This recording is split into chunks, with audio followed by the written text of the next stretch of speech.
Hello and welcome back dear students. I am Praveen, your DSA mentor. And आज के इस video में हम जो CSES प्रॉब्लम सेट का जो बुक्स ऑफ ये वाला क्वेश्चन है वो हम सॉल्व करेंगे। सो बेसिकली मतलब लिंक जो है मैं आपको डिस्क्रिप्शन में दे दूंगा। सो एक बार आप प्रॉब्लम मतलब ओपन करके एक बार मतलब पढ़ लेना अच्छे से। सो प्रॉब्लम है कि you are in a book shop which sells and different books, right? And you know the price and the number of pages of each book, and you have decided that the total price of your purchase will be at most X, right? And what is the maximum number of pages you can buy, and you can buy each book at most once, है ना। मतलब सवाल ये है कि हम एक shop पे गए हैं, ठीक है, और उस शॉप पे मतलब कुछ एन बुक्स रख रखी है, राइट। मतलब कुछ और मतलब ऐसा ऐसा दे रखा है कि एक बुक का कुछ पेजेस हैं, उसमें कुछ मतलब कुछ नंबर ऑफ पेजेस हैं और उसकी प्राइस समथिंग है, ठीक है। और ऐसा बोला है कि हमारे पास X रुपए हैं, राइट। और हमको बोला है कि मतलब X रुपए है तो मतलब कितने नंबर ऑफ ऐसे हम maximum number of pages buy कर सकते हैं। मतलब एक बुक अगर बाय करेंगे तो उसके अंदर पेजेस होंगे कुछ, है ना। तो हमको बताना है कि कितने मैक्सिमम नंबर ऑफ मतलब पेजेस हम बाय कर सकते हैं सच दैट कि हमारे पास मतलब जो एटमोस्ट हम X मनी यूज़ कर सकते हैं, राइट। ये वाला क्वेश्चन है, राइट। और जो इनपुट दे रखा है वो क्या है, मतलब first line of input contains 2 integer n and x like number of books and the like total number of हमारा टोटल जो प्राइस है, मैक्सिमम प्राइस है ना। और फिर नेक्स्ट लाइन में हमको दे रखा है कि प्राइजेस ऑफ ईच बुक, और फिर दे रखा है कि मतलब जो number of pages in each book, right. तो जो इसका एग्जाम्पल दे रखा है वो हम देखते हैं अभी। सो एग्जाम्पल में कि सबसे पहले n दे रखा है और जैसा कि बोल रहा है कि x दे रखा है ना, 2 इंटीजर स्पेस सेपरेटेड ये दे रखे हैं। बाद में हमको इनके प्राइजेस दे रखे हैं बुक्स के, मतलब 4 बुक्स है, 4, 8, 5 और 3, ये हमको प्राइजेस दे रखे हैं। और नीचे जो नंबर ऑफ पेजेस हैं वो दे रखे हैं 12 मतलब सॉरी 5, 12, 8, 1, ये हमारे पेजेस दे रखे हैं, राइट। और हमारे पास पैसे कितने 10 रुपये, एक बार ऐसे समझ 10 रुपये, ठीक है। अच्छा, तो मेरे को दिख रहा है कि अगर ये वाला मैं बाय कर लेता हूँ, इसमें पेजेस ज़्यादा है ना, ये वाला मैं लेट से मैंने बाय कर लिया तो रुपए मुझे 8 रुपये देने पड़ेंगे, ठीक है। मेरे पास 10 रुपये थे, 8 रुपये मैंने इसको दे दिए और एक बुक को एक ही बार बाय कर सकते हैं, ये भी है, ठीक है। तो मेरे पास अब 2 रुपये बचे तो और मैं कुछ खरीद नहीं सकता ना, क्योंकि मिनिमम उसके बाद में 3 रुपये वाला है, ठीक है। तो और कुछ है नहीं, तो मैं सिर्फ 8 रुपये में 12 पेजेस खरीद सकता हूँ, एक ऑप्शन तो ये है, ठीक है। अच्छा, अब देखो इसमें मतलब बहुत सारे केसेस लेने पड़ेंगे वरना तो ग्रीडीली हो जाता है इससे, है ना। बट इसमें हमको देखना पड़ेगा कि मतलब और भी कुछ केसेस हो सकते हैं क्या मैक्सिमम वाला। अगर डायरेक्टली मैक्सिमम लिया तो देखा प्राइस भी उसका ज़्यादा हो सकता है ना, ठीक है। तो ये देखा हो सकता है इससे ऑप्टिमाइज आंसर आ जाए, ठीक है। तो वो देखते हैं। एक ऑप्शन ये कि तो मैं 5 ये वाला पिक कर लूँ या फिर ये पिक करके 5 रुपये हो जाएंगे, 5 रुपये मेरे पास और बचे तो इन दोनों, ये तो पिक नहीं कर सकता 5 रुपये में, तो ये और ये इन दोनों में से एक पिक कर सकता हूँ, ठीक है। तो ये है कि मान लो कि इसको पिक करिए तो 8 रुपये में मेरा एक 9 आ रहा है, 9 पेजेस आ रहे हैं, ये भी एक आंसर हो सकता है। या फिर 5 और ये वाले ले लूँ, ठीक है, तो पेजेस कितने आ रहे हैं, देखो 13 पेजेस आ रहे हैं, आगे ऑप्टिमाइज आंसर, ठीक है, इससे। और यही हमारा मैक्सिमम आंसर है, ठीक है। एक ये हो सकता है कि ये हो 7 रुपये में मैं 6 पेजेस बाय कर लूँ, ये भी हो सकता है। बट ये देखा कि हमने 13 हमारा मैक्सिमम आंसर है ना। तो हमको 13 ही प्रिंट करना है, 13 ही हमारा आंसर है, राइट। तो सवाल अब क्लियर है आपको, ठीक है। तो इसको अब कैसे सॉल्व कर सकते हैं तो एक बार देखते हैं, है ना। तो मान लो कि ये हमारा केस है जैसे कि, ठीक है। अच्छा, ये हमारा प्राइजेस है और ये हमारे पेजेस हैं, है ना। अच्छा, तो इसमें जैसा क्वेश्चन बोल रखा है कि जो एक बुक है उसको एक ही बार हम बाय कर सकते हैं, है ना। ये हमको ये सबसे बड़ा हिंट है। अच्छा, तो इसमें क्या, इसमें कौन सी वाली डीपी वर्क करेगी तो देखते हैं, मतलब है ना। मान लो कि मतलब ये एक बुक को एक ही बार यूज करना है ना, तो लेट से मैं इस यहाँ पे आया, ठीक है, तो मेरे को सारे केसेस देखने पड़ेंगे, राइट। मतलब वो सब में अगर मतलब ये हम लेना चाह रहे हैं या फिर नहीं लेना चाह रहे हैं ना, तो इससे ये चीज करेंगे। मतलब अगर सबसेट डीपी करेंगे टेक नॉट टेक तो सारे केसेस का कवर हो सकते हैं क्या। हाँ, तो आप करके देख लेना, मतलब सारे केसेस ऑब्वियसली कवर होंगे। और ये है कि हम अगर हम इसको टेक या फिर नॉट टेक अगर किया है तो फिर नेक्स्ट पे जाना है ना, ताकि इसको वापस इस पे नहीं आना है ना, क्योंकि हमको पता है कि एक को एक ही बार ले सकते हैं, है ना। तो जैसा कि मतलब मैंने सिखा रखा है, इसमें कौन सी मतलब सबसेट डीपी जो है वो सिंपली मतलब इसमें काम कर जाएगी, राइट।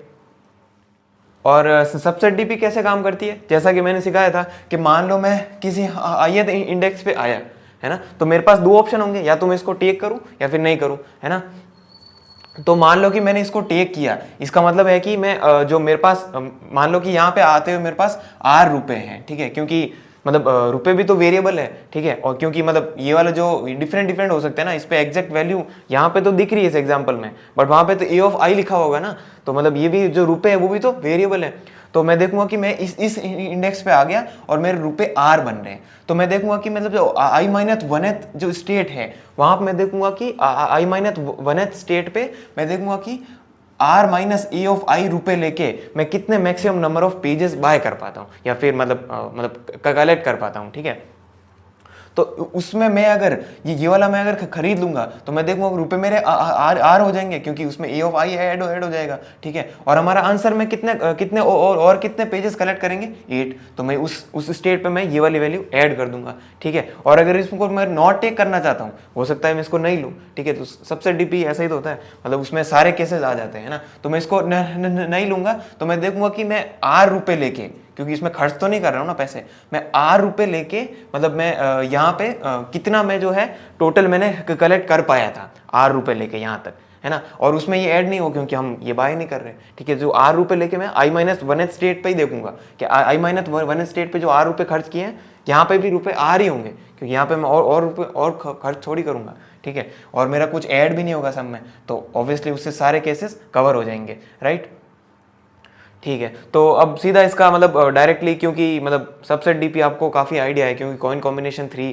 ऑलमोस्ट इसके जैसा ही था, बट यहाँ पे जो है यहाँ पे मतलब जो कॉइन है, कॉइन का जो वेटेज एक ही ले रहे थे, बट यहाँ पे हम कॉइन की जगह मतलब जो है मतलब जो एक्चुअल वैल्यू है वो हम ऐड कर रहे हैं ना, तो ज़्यादा कुछ है नहीं, है ना। तो सीधा इसका मतलब जो इम्प्लीमेंटेशन है वहाँ पे हम देखते हैं। तो अब हम इसका इम्प्लीमेंटेशन देख लेते हैं। सो बेसिकली जो इनपुट है वो आप मतलब देख लेना इनपुट फॉर्मेट कैसे है। सबसे पहले n और x हमको इनपुट लेना है, फिर जो मतलब उसका जो प्राइजेज है वो इनपुट लेनी है, और फिर जो मतलब जो पेजेस हैं वो इनपुट लेने हैं, मतलब नेक्स्ट लाइन में जैसे आप फॉर्मेट देख सकते हो। मैं सीधा मतलब डीपी से स्टार्ट कर रहा हूँ, राइट, मतलब डीपी लेके उसके बाद में कैसे इंप्लीमेंट करना है। तो आपको पता है कि इसमें 2 स्टेट बनेगी, जैसा कि मैंने बोला, एक तो इंडेक्स है वो मेरा वेरिएबल है, क्योंकि मैं इस इंडेक्स पे वापस नहीं आ सकते ना, क्योंकि एक बार ही लेना है जैसा कि मैंने सिखाया। तो इसमें इसको ट्रैक रखना, या फिर मतलब हम वो ट्रैक कर रहे हैं या फिर इंश्योर कर रहे हैं, तो अगर ये चीज़ कर रहे हैं तो उसके लिए उसकी स्टेट बनेगी, ऐसा ही मैंने सिखाया था, है ना। तो एक जो आई इंडेक्स है उसकी स्टेट बनेगी, और सम तो मैं मतलब जो मेरे को जो रुपए हैं वो तो मेरा वेरिएबल है ही, राइट। तो दो मतलब टू डी डीपी बनेगी शुरुआत में, बाद में हम स्पेस ऑप्टिमाइज भी करेंगे इसको, राइट। तो डीपी ले लेते हैं n कॉमा एक जो x है मेरा, x मतलब x तक ही बनाना है ना, ठीक है। तो ये मेरी डीपी बन गई, राइट। फिर मैं क्या करूँगा, लूप लगाऊंगा शुरुआत से, है ना, स्टार्टिंग से। और सॉरी, बेस केस देख लेते हैं। तो इसका बेस केस क्या होगा, आप सोच के देखो बेस केस क्या होगा। बेस केस ऐसा हो सकता है ना कि मैं सारे जो स्टेट है उस पर 0 रख दूं, है ना। एक ऑप्शन ये भी तो हो सकता है कि मैं कुछ भी ना लूं, ये भी देखो ऑप्शन हो सकता है कि मतलब मैं गया दुकान पे और कुछ भी बाय करके नहीं आया, ठीक है, तो पेजेस कितना होगा 0, तो ऑब्वियसली सारे जो स्टेट है उसमें मैं 0 रख सकता हूँ। ये हमारा सिंपलेस्ट बेस केस हो गया, राइट। फिर मैं क्या करूँगा, लूप करूँगा स्टार्टिंग से, जैसा कि मैंने समझाया था वैसे, है ना। और कहाँ से करूँगा, वन बेस ले लेते हैं इंडेक्सिंग, है ना, 1 से n तक जा रहा है, सूडो कोड ही लिख रहा हूँ बेसिकली। और फिर जो मेरा जो jth लूप है वो क्या स्टार्टिंग से ही चलेगा, क्योंकि जैसा कि मैंने कहा कि मैं ith स्टेट पाया, तो मैं देखूंगा कि r माइनस ए ऑफ आई जो है मतलब पिछली i माइनस वन स्टेट से कौन सा सम होना चाहिए, r माइनस ए ऑफ आई। तो r माइनस आई ऑफ आई छोटा है ना, तो कैलकुलेट हुआ होना चाहिए ना पहले, राइट। तो इसलिए हम स्टार्टिंग से ही चलाएंगे। तो ये लो मैंने r के लिए चला लिया, मतलब 1 से लगाकर x तक, ये 0 से होगा एक्चुअली, क्योंकि मतलब ऐसा भी हो सकता है ना कि यहाँ तक मैं ith स्टेट पे आया और सारे नॉट टेक है, ये भी तो हो सकता है, ठीक है। तो पहले अब नॉट टेक वाला केस देख लेते हैं। सो नॉट टेक में क्या होगा कि वही होगा, मतलब क्या, डीपी ऑफ जो i कॉमा जो r है वो पूरा का पूरा मतलब जो है i माइनस 1 स्टेट तक मैं मतलब जो r रुपए यूज़ करके मैं जो मतलब मैक्सिमम जो कलेक्ट कर पा रहा था वो भी इसमें भी वही रहेगा, राइट, क्योंकि ये वाला मैं नॉट टेक कर रहा हूँ। और अगर मैं टेक कर रहा हूँ तो मैं क्या देखूंगा कि सबसे पहले जो मेरा r है एटलीस्ट वो बड़ा होना चाहिए, मतलब जो करंट रुपए हैं मतलब उसके मतलब बड़ा होना चाहिए ना, मतलब जो r रुपए हैं इससे, तो तभी तो ये खरीद पाएगा। फिर मैं देखूंगा कि सिंपल जो डी ऑफ जो i कॉमा r है वो सॉरी मैक्सिमाइज करना है। So maximum of D of i minus I comma J ही ये comma i minus 1th state से मैं देखूंगा कि आर माइनस ए ऑफ आई रुपये लेके मैं कितना मैक्सिमम कलेक्ट कर पाता हूँ, और ये वाला ले लिया तो मैंने बी ऑफ आई इसमें ज्वाइन कर दिया, क्योंकि ये मैंने रुपये ये मतलब ये रुपये मैंने डाले और ये मेरा एक्स्ट्रा जो मेरे को पेजेस कलेक्ट कर रहा हूँ वो, ठीक है, तो ये वाली चीज़ मेरी ऐड हो जाएगी, राइट। तो ये सिंपल मेरा इंप्लीमेंटेशन हो गया, ठीक है। और लास्ट मेरा आंसर क्या होगा कि मैं एन तक पहुंच गया, एन स्टेट तक मैं पहुंच गया, और मेरा जो सम मेरे पास रुपए कितने थे, एक्स रुपए रह के कितना बना पा रहा हूँ। डीपी ऑफ आई को मुझे यही तो बता रहा था कि मैं ith इंडेक्स पे हूँ, सारे कॉम्बिनेशन ले चुका हूँ पहले से, और सम मेरा अगर मेरे पास रुपए अगर आर है तो मेरा मैक्सिमम नंबर ऑफ पेजेस कितने कलेक्ट कर पाता हूँ। तो यही तो मेरा आंसर होगा कि मैं एन इंडेक्स पे हूँ और एक्स यानी मतलब एक्स रुपए मैं यूज करके कितने maximum number of pages collect कर पाता हूँ, राइट। अच्छा, तो इसका स्पेस ऑप्टिमाइजेशन क्या होगा। स्पेस ऑप्टिमाइजेशन मैंने सिखा रखा काफ़ी अच्छे से, क्योंकि अब ये प्रॉब्लम कॉइन कॉम्बिनेशन 3 जो मैंने करवाया है उसके काफ़ी सिमिलर है, ठीक है। तो इसका स्पेस ऑप्टिमाइजेशन आपको लिखना है ना, जैसा कि मैंने सिखाया था कि मतलब जो आपका जो मतलब डीपी ऑफ जो आई है उसको मैं एन डीपी बोल देता था, है ना, और जो डीपी ऑफ आई माइनस 1 है उसको क्या बोलता था मैं, डीपी, बस इसको रिप्लेस कर देता था, ठीक है। और बेस केस सेम ही रहता था, इसमें डीपी डीपी रहती थी, और यहाँ पे आते वक्त मतलब यहाँ पे फर्स्ट लूप कंप्लीट होने के बाद जो डीपी वो मेरी एनडीपी हो जाती थी, क्योंकि नेक्स्ट स्टेट पे जाना है, ठीक है। बाकी इस पे मैं सेम ये वाली चीज़ रिप्लेस कर देता था तो मेरा स्पेस ऑप्टिमाइजेशन हो जाता था, ठीक है।